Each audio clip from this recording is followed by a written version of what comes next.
Hello guys, marami kasing nagsasabi na ang consumer proposal daw ay bankruptcy.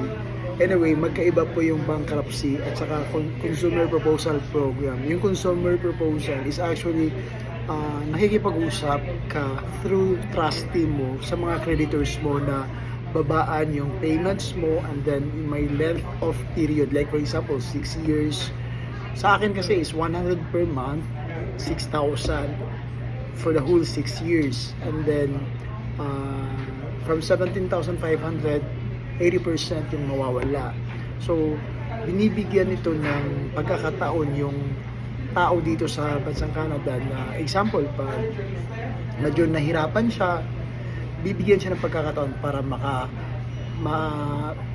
makabangon naman siya. So, hindi siya bankruptcy kasi magbabayad siya at then pag okay na, babalik na rin yung dating niya, magno-normalize na rin lahat. Yung bankruptcy naman is isusurrender mo talaga yung lahat ng mga assets mo para ibayad sa mga utang mo. So yun. So hindi po siya bankruptcy.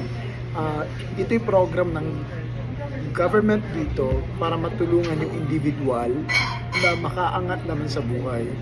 Kasi wala namang interest yan eh. Kumbaga 6 years to pay, walang interest na ipatong doon. Yun.